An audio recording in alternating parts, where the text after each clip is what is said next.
So a list is what can be called an array in plenty of other languages.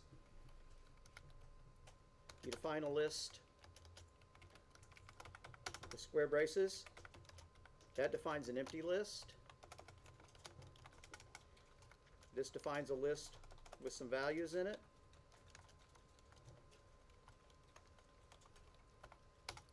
And you can iterate through those values using an index.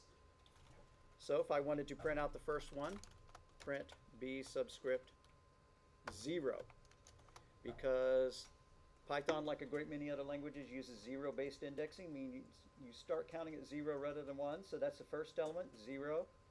That's element 1, that's element 2, and that's element 3. And if you access anything past element 3, it's going to generate a runtime error. So obviously you don't want to do that. There's a couple of safeguards you can use to make sure you don't iterate past the end of a list. One is just use len. Use len and then the list name to get the number of items. And then when you iterate,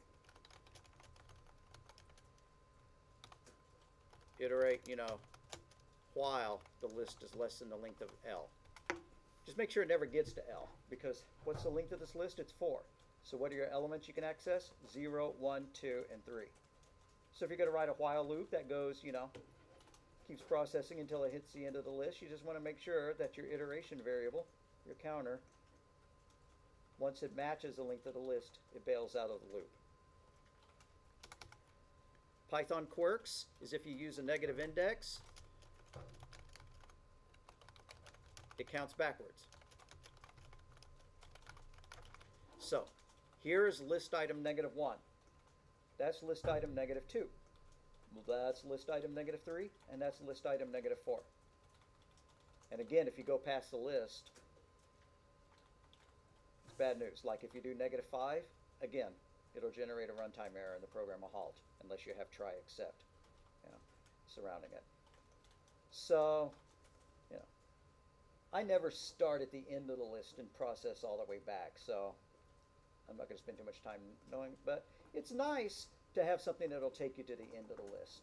Why is that? Because if I wanted to get to the end of the list, here's one way I could do it. That would get me the last value of the list. Sure is nice just to be able to do that, right?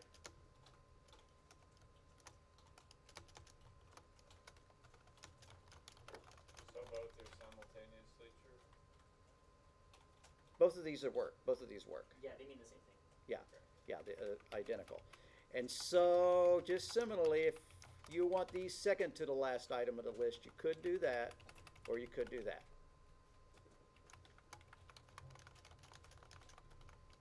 And so on.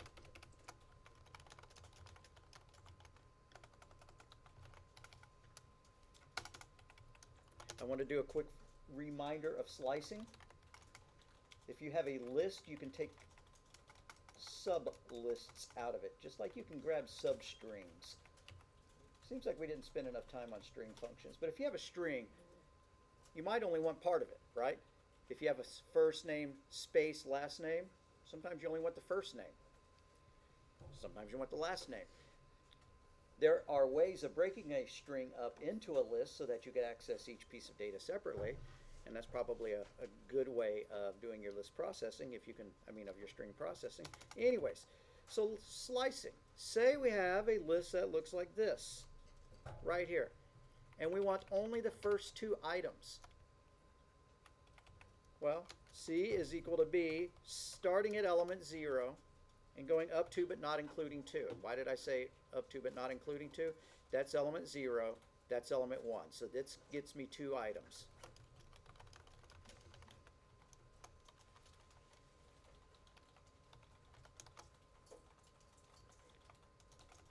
And this gets the last 2 items.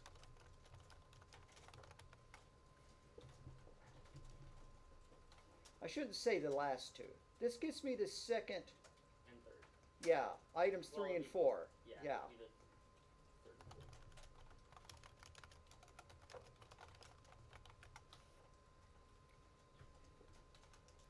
So the quick way to eyeball it is just to take the difference between the two index values, and that's the length of your slice. The difference between 0 and 2 is, this is going to return you a slice of length 2.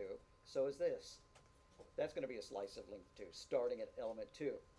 So, element 0, element 1, element 2, and then length of 2, so that would get you 6 and 10. If you were going to use negative based indexing, would you want to do -2, semicolon, -1?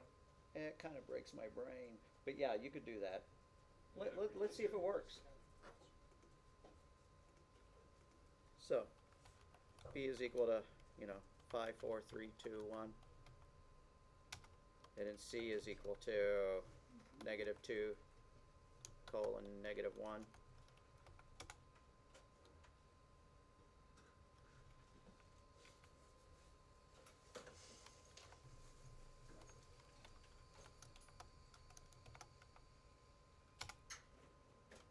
All right, what am I doing wrong?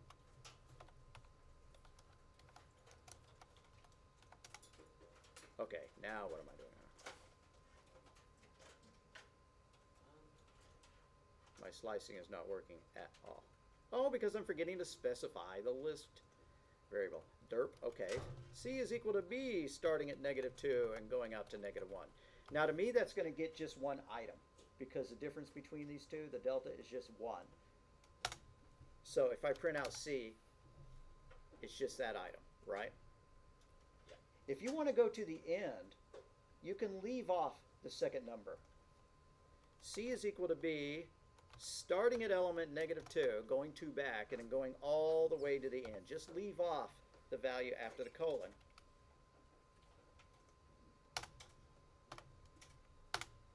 And then you get the last 2 that way.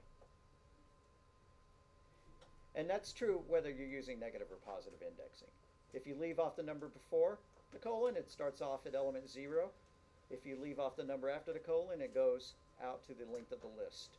Well, I was wondering, like, if you put -1 and then -2, it would be going backwards. That would be backwards, and I don't think it will support it. Might do it. It'll either work perfectly or you'll get a syntax error. Empty list. Okay, well, it didn't blow up. It's just... It's just null. Yeah, so what if you did this, What if you tried to define one like that? Again, that's going to be null. Yeah, so your lower number always has to be first. Yeah. That's Okay. what I was thinking.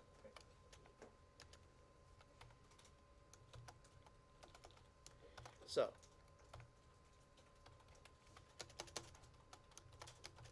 leave out the number before the colon. It assumes index 0.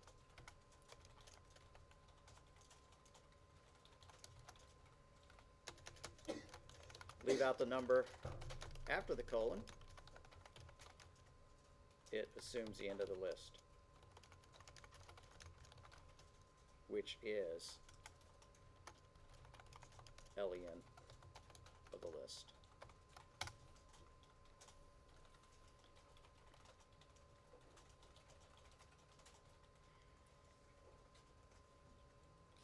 And we've talked about 2 ways of iterating through a list. Of course, there's always a lot of ways of iterating through a list, but you can use a primitive while loop to plunder your way through the list. Something like this. I is equal to 0, while I is less than the length of the list. Print that item. That works. If you do not need access to that index value, and what I mean is if you don't care about the value of I as this runs and you don't want to be changing the elements inside the list, there are better syntaxes. For V in the list, print V. Those 2 loops provide the same output. And I made a mistake on the first while loop, and I always do that. What did I do wrong with the first while loop? Somebody tell me why it's an infinite loop.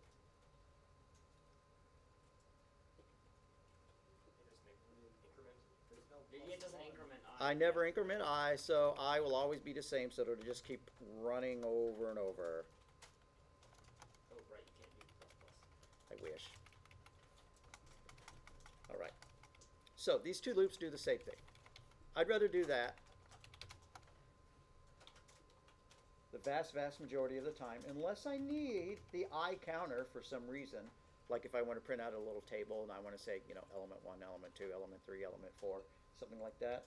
Or if you actually need to change the value of the list, because this will not let you change the values. If I do something like this, v is equal to, you know, 0, and then later on I print the list out, this looks like it's going to wipe it out. Oh, and by the way, I need parentheses there because this is Python 3, not 2.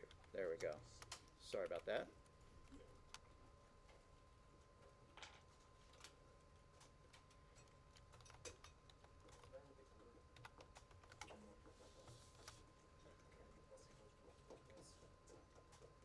Really?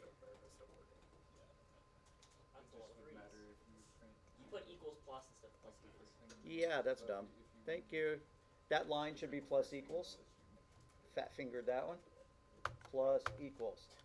Fix that line or else you'll get an infinite loop.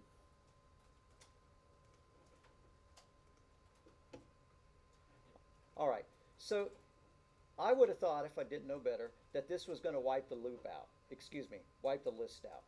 Because I'm resetting every value to 0 as I go. This actually would wipe it out. If I did this, b sub I is equal to 0. Yeah, that would wipe it out. But the v is just its own variable. Exactly. It's This is a temp. in each loop. Yep, this is a temporary variable. It is as if I did this. It's v is equal to b subscript I, and then played with v everywhere after, right? Those are exactly equivalent, or as close as you can get. So yeah, you could do anything you want to with v afterwards, and it's not going to change it. Get rid of that. That was just to prove a point. So your while loop can do things like printing a list out, summing up all the values of the list. We did that last week, I'm pretty dang sure, summing up all the values of a list. Or you just call the sum function. But if I ask you to write a loop, then express it as a loop. So for v in b, total plus equals that value, and then we have that total there we can play with.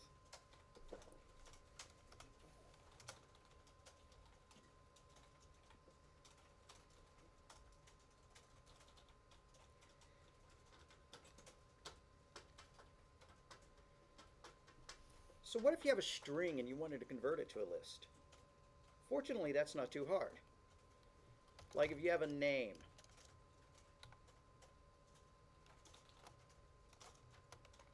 Robbie Bob Bobson. And you want to get the first and the middle and the last name out.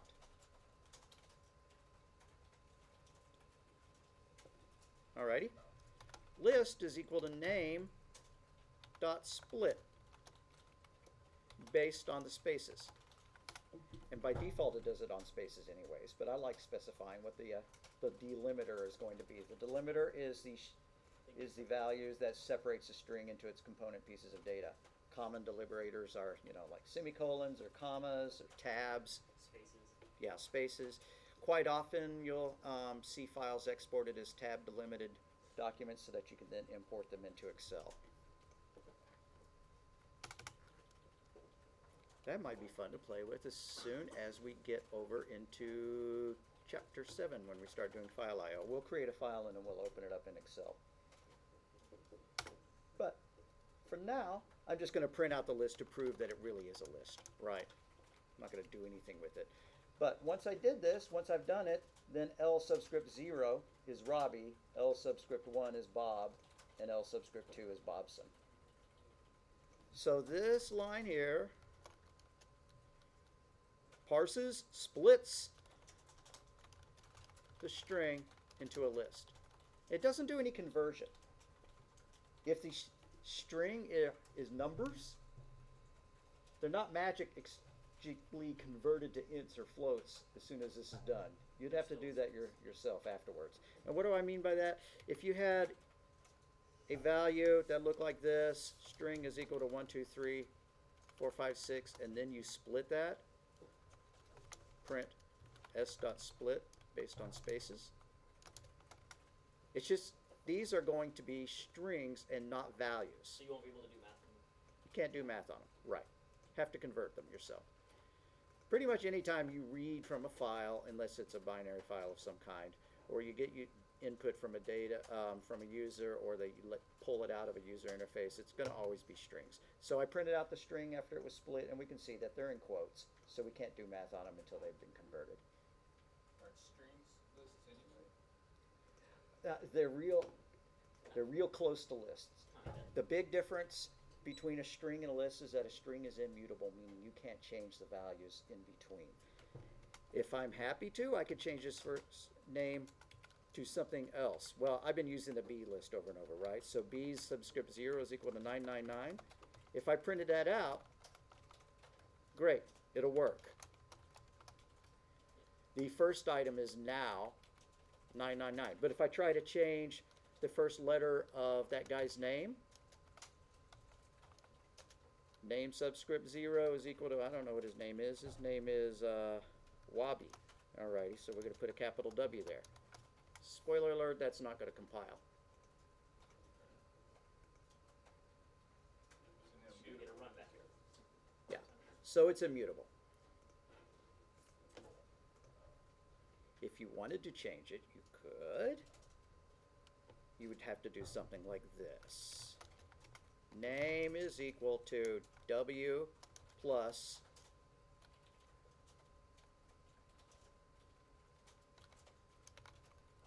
the name starting it from the second character and going out to the end.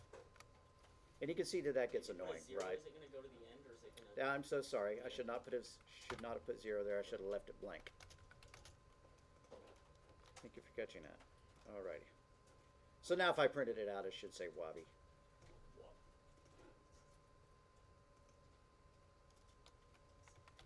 I'm just going to put a little comment here. Strings are immutable, meaning you can't change the specific elements.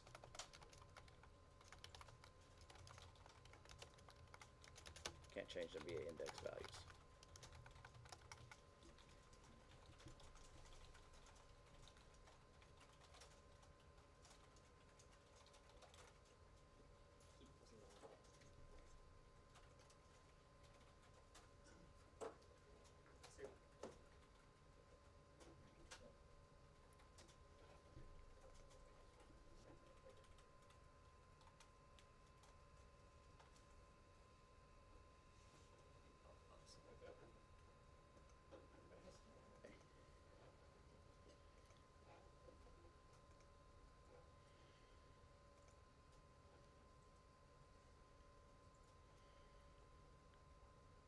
So opening files, pretty easy.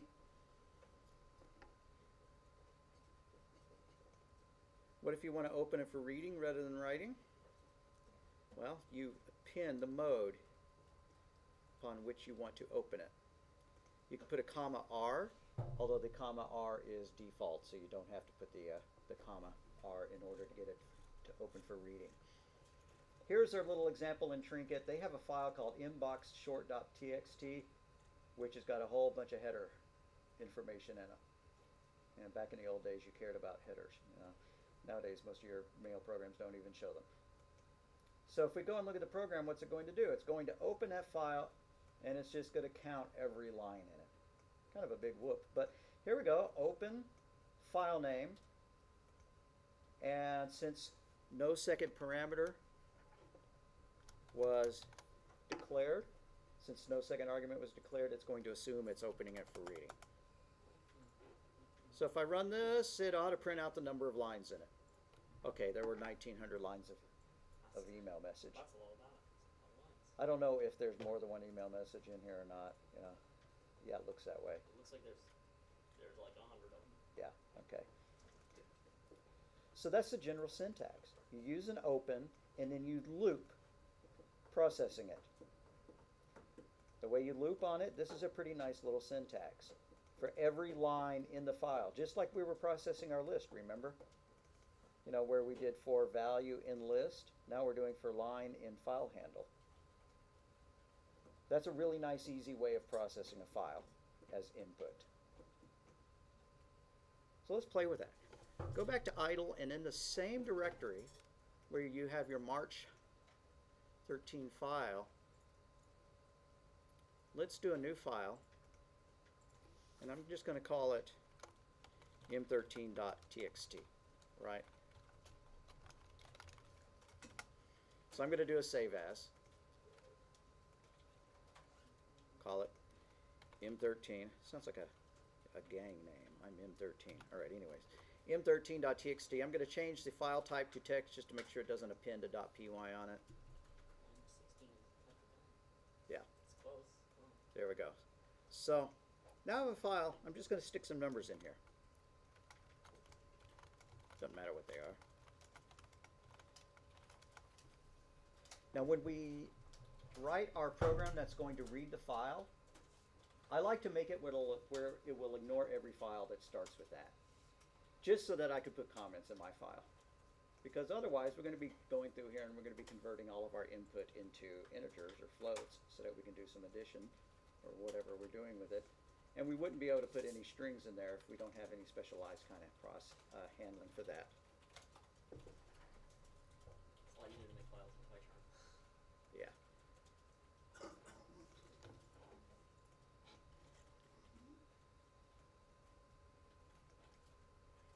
You could always just create them as a .py file in the same project and use py as your extension if it's being cranky about that. Okay, so let's open that file.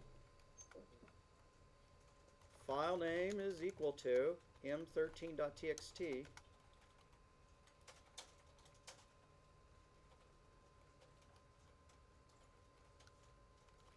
And they were using some variation of the term fhand, standing for file handle. That's just a colloquial term. Whenever you open a file, you have to have some way of accessing it. The handle lets you grip the file, lets you do things with it. So, I'll leave it as fhand. That's all right. Is equal to open file name. We could test the file to make sure it was open. We could test the file to make sure it existed before we tried to open it. It'll be interesting to run this and give it the incorrect file name. So for every line in fhand, let's just print that line out.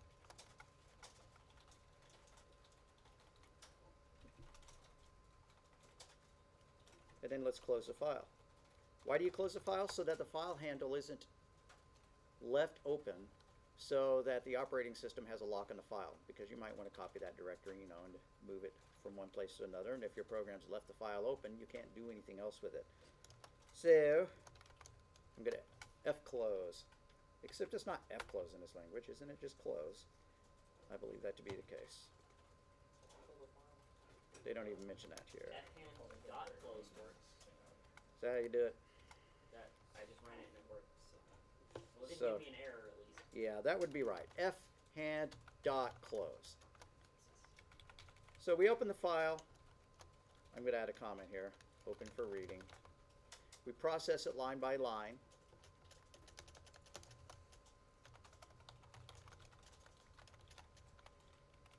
See, this syntax is just as good as reading the entire thing into a single list, in my opinion. And close the file. Yeah, it's a line delimited list. And there we go. That's It didn't print it only anything. printed one line on yours.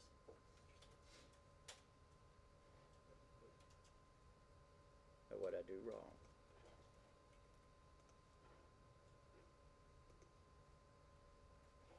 Did I never save this? That's probably the case. Make sure your text file is saved. Runs much more beautifully. Okay, now if you look at it, we're getting these blank lines here. Why? Because when it read in the entire line, it's including the /n, the line feed, at the end of each line. We can strip that Yeah, data out. in the You could, text file. you can just call .strip on your line in order to remove it.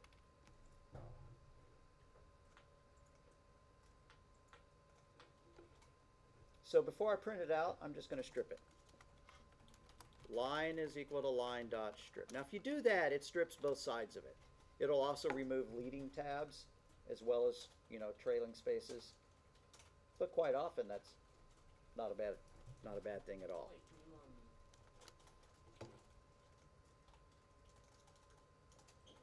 All right, there we go. That way we don't get our blank lines. Oh, you can use L strip and R strip to strip from the left. Exactly, exactly. You can specify which side of the data you wish to.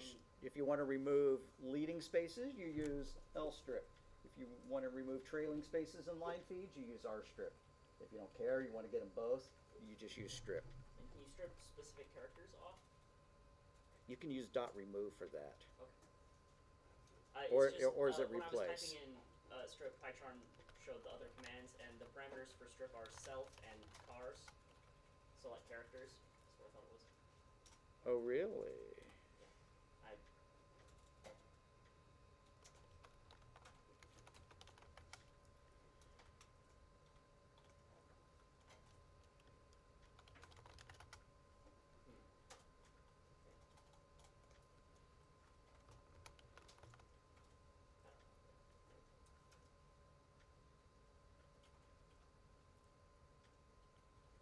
So yes, you can specify which characters. Here's the syntax of it doing an L strip. And returns a copy of the string with the leading characters removed. The chars argument is a string specifying the set of characters to be removed. If you leave it out, it removes white space. But if you want to strip out something specific, you can do that. That's cool. So it's a string of characters that you don't want. So you can make just a big list of things that you don't want. Well, Yeah, like if your data is, all line numbers followed by, words, and you could tell it to strip out all leading numbers, perhaps. Okay, so I want to make sure everybody's got this cooking at this point. And again, I see that I have the recorder set to record only a subset of the screen. Nice. most of it's- Alrighty. Print it out, for example. If you change the file name to the name of your script, I'm going to comment this one. I'm not going to replace that line. I'm going to do this again. File name is equal to, and put the name of your script here, march13.py, and run it, and you'll just see that it's spitting back out the entire contents of our program with a whole bunch of blank lines at the end. And since I called strip, it's removing the tabs. If I don't want it to remove the tabs, I would instead call rstrip to just strip off the end of the string. So I'm going to change this line right here to rstrip. And I'm going to say remove trailing white space as my comment. Just gives you the code.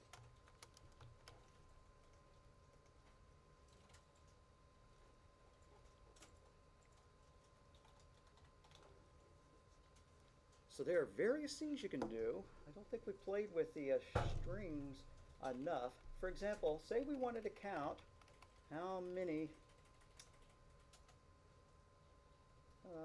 parentheses there are in that line. We could do that. I'm going to declare two variables and initialize them. OP for opening parentheses is equal to 0. CP is equal to 0, close parentheses. Once we have our line of data, let's say that OP plus equals line.count, and let's search for the number of parentheses. And the same thing for close parentheses.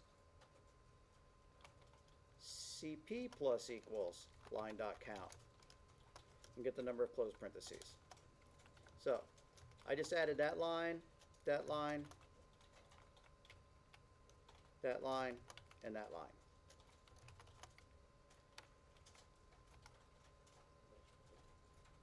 And then I'm going to print those out. Parens, open equals, comma, quote, comma, OP. And then I'm going to copy and paste that line and make it say parens close equals CP.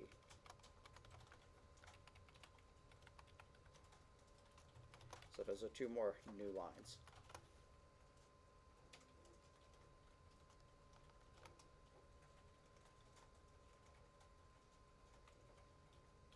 And it found 24 opening parentheses, it found 24 closed parentheses. It's a good thing they match, or we would probably have syntax error somewhere because unless it's in a comment, they always have to match. So I hope this makes sense. We are processing, in effect, a list of strings. We could convert. Nah, I'm not going to even go any further. You know what I think is funny is that the lines that count how many opening and closed parentheses are the only ones that don't have an even number. Oh, you're right. You're right. So if you didn't count one of them, then the numbers would not be the same. Right. Right. Yeah. At this point, they would veer off at that point, and then they would resume being matched after that one executed. Yeah. Yeah, that is funny. What if we wanted to add those numbers together? We don't have anything for accumulating the sum, so we would need to declare an accumulator variable, a total, up at the top. So total equals 0. I'm adding one more line. I'm going to mark it with like 4 marks so that it's easy to spot. And once I add the next line of code, it's going to break. We're going to want to go back to using our first txt file, right? Because this is definitely not numeric data that we're editing anymore. You know what? I think I may just skip that and we'll go back to our other code. I don't want to clutter this example up too much. So, now we're going to open our text file. So just like we had before, and you could even cut and paste it, file name is equal to m13.txt, and then let's open it. FHAND is equal to open the file name. And then for every line of data in there, let's print it out, and let's add it to our total, which I haven't declared yet. So total, well, we haven't even extracted the data. Right now it's a string. So value is equal to the float version of the line. And then we could add that to our total. Except for the first line would give you an error. Exactly, that's going to give us an error. So total plus equals value. And this will generate an error because we have, or at least I put that in there. Obviously that's not a numeric value. So we will have to check to see if the first character of the data, and I also wish that I had stripped it before I did all this. That wouldn't matter with that conversion, but when it prints it out, it's going to be ugly. I'll just leave it alone now. Simplest case. And then print total equals, end quote, comma, total.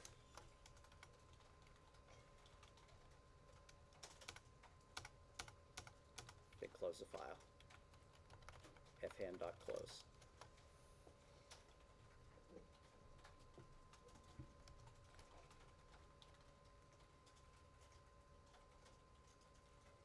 And so it blew up, could not convert string to float because of the hashtag. The first thing I want to do is I want to strip both sides of it, and then I want to make sure that the first character is not, pound sign. So I'm going to be inserting some lines before this print statement here.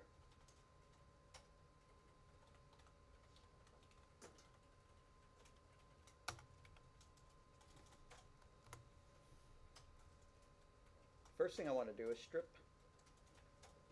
the white space on either side of the line. How did we do that in our first loop? Line equals line.strip. Yeah. That'll remove them from both sides, which I approve. So I'm putting some new stuff right here. Line equals line.strip. And why do we have to do that? Why can't we just call line.strip? This is kind of a philosophical question or whatever. Because you need to save the value somewhere. yeah, the string is immutable. So what .strip does is it creates a new string. It doesn't actually go in and modify your original data to take the spaces out. It returns a new string that meets the requirements And so then you have to store that somewhere so you can process it.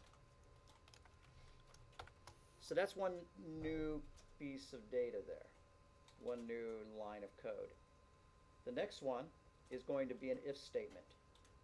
We're going to check to see if the first character is a hash. And if it, actually we're going to make sure that it isn't. Or I guess we could just do a continue.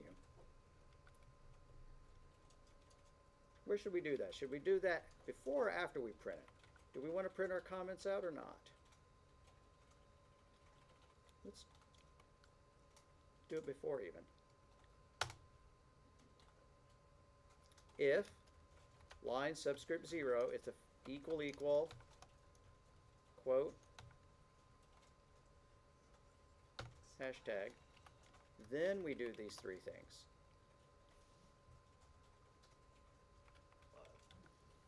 Wouldn't you want it to be the other way around? You wouldn't want to do those things? That's exactly right. I kept flipping my logic in my brain. If I did that, I'd just want to make it continue, which would be an okay way to do it. But let's do that. All right, I've made a bunch of little internal hacks, so I'm definitely going to do a walkabout in just a minute, but I want to see if it runs. The other thing we ought to do is make sure that the line isn't empty after we've stripped it, because I bet it'll blow up if I insert a blank line. So I'm going to make that change. I'm going to run it again, and it blew up. So I should have gone with my original instinct and just done a continue if it matched that criteria rather than going ahead and doing this stuff if it didn't. But we could put more than one if statement in it. We could use an and. So how about that?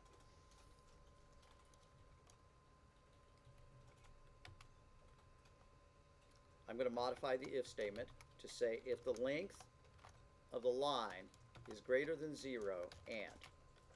So I've changed that line of code considerably at this point. This is a beautiful time to slow down. A few minutes left, let's do that. Make a new file. Create a tab delimited file. I know I spelled that wrong. There we go. Tab delimited file. Tab delimited is a good idea because, you know, quite often you need to put spaces in your file and you don't necessarily want to break each cell up in Excel, you know, based on the spaces like between first and last name or something. But very rarely do you have accidental tabs in your file. So why don't we, I don't know, let's create a header. But first we have to open our file. I'm just going to call it out. Out is equal to open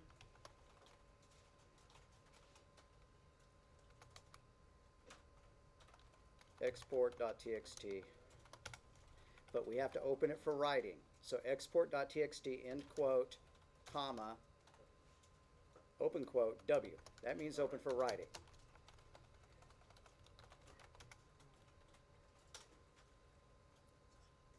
Does that create the file? Yes, it does.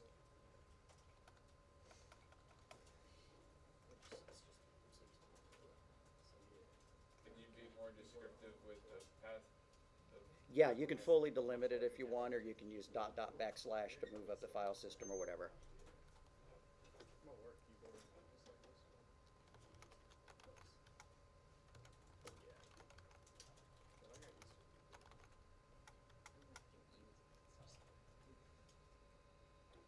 So if you're going to write to a file, you use the .write method.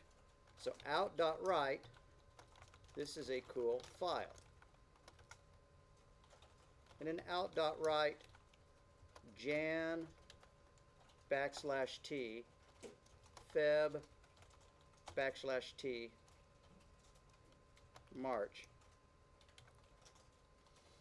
end quote, comma. Now let's write some numbers. Wouldn't each write clear the file and replace it with everything? It's appending to it. Okay. But the question becomes, is it going to put everything in one line, or is it going to be putting all of these in...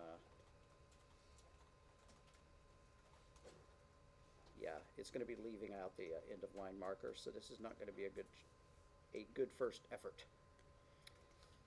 We'll make that change in a minute. Okay, and so January we sold 10, whatever. February we sold 20. And in March we sold 30. And I'm using /n, and I didn't mean to use /n. These are all supposed to be /t's. And if you wanted to put spaces in here to make it easy to read, well, that's okay, but we really don't want them there. So I'm sorry that the text looks a little hard to see, especially for those of y'all in the back. Now, the mistake I made is I forgot to use /n at the end of each line to force the right to go to the next line. So when I close it and I go and open that file with a text editor, it's not going to look too good.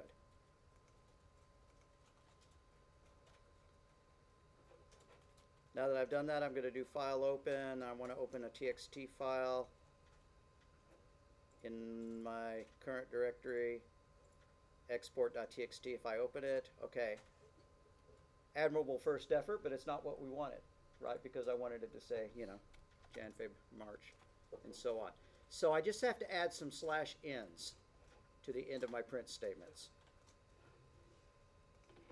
Right, so right here, /n, I just changed that one to add a /n, a /n there, and a /n there.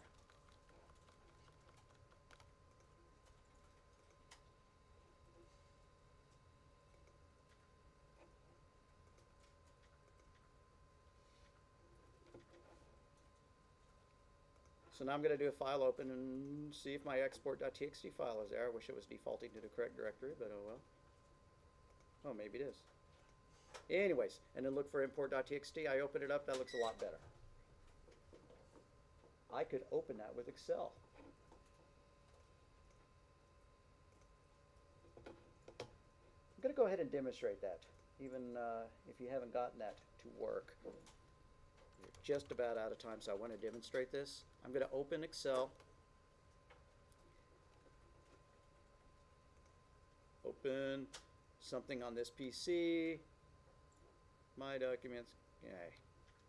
I really resent now that they don't just default to bring up the file dialog when you choose open, but all right. And we want to open a TXT file, so where it says all Excel files, I'm going to change that to all files. No, I'm just going to start out star there. And then there's my export.txt. I'm going to open it, and it's going to detect that it's a text file. It's delimited. So great. I'm going to click next. And how do I want it delimited? Well, we delimited with tabs. We could have delimited with semicolons or commas or spaces or whatsoever. Tabs is a great choice. What is CSVB comments? Yeah, exactly. Yeah, CSV comma. Column format. You can specify a column and you can say that this number was supposed to be numbers. It seems to be smart enough to know that that this has headers or not. I'm just going to leave it all general and see if it magically makes it work. And there we go. It's treating these as strings and it's treating these as numbers. So that's nice. And then we can write a report, right? You know, obviously you wouldn't create a file with just one line of data.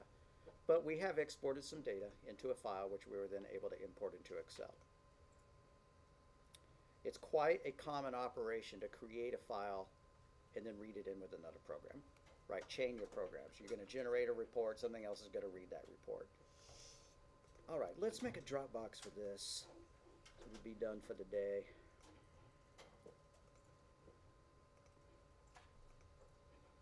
Refresh your Dropbox. You'll see Dropbox G. Let me bring open the code so that you can do this last little bit again. That's where we are. And have a good break, everybody.